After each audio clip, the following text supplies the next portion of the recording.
Boris Johnson and the Conservative government have to urge to begin spelling out the economic turmoil Scotland will face if the nation becomes independent from the rest of the United Kingdom. Tony Miklinski, a Scottish Conservative councillor, told Express.co.uk Boris Johnson and the UK government have got to stop playing nice in the debate on Scottish independence. He added Scotland stands to lose £8 billion worth of subsidies from the UK government if they leave the Union. Mr. Miklinski said, "We have got to start spelling out to the Scottish nation what the real impact of independence will be.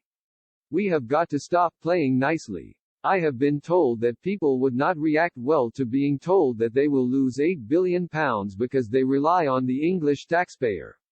Well, that is fine. There is a reality here, which is Scotland enjoys a standard of public services because of the subsidy from the UK government.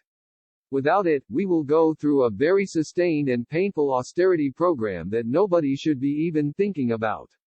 The Scottish Tory also accused Nicola Sturgeon of using her platform during the coronavirus pandemic to push for another independence referendum. Mr. Miklinski told Express.co.uk that the SNP leader is utilising her coronavirus press briefing and regular addresses to the nation to further her political ambition. He added that while he supports the First Minister's decision to place Scotland into lockdown during this phase of the pandemic, he has difficulty with her using it as an opportunity to further her own agenda. Mr. Miklinski said, "I have no difficulty at all with her locking down Scotland.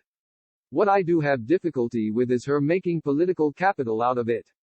And using the opportunity to further her own political ambition, which she mostly does.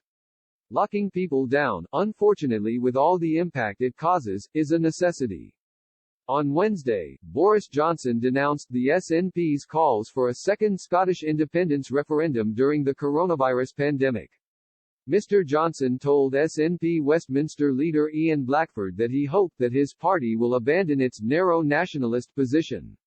He said in the House of Commons, "I hope that he will abandon his nationalist position, his narrow nationalist position, and look at the achievements of the UK overall.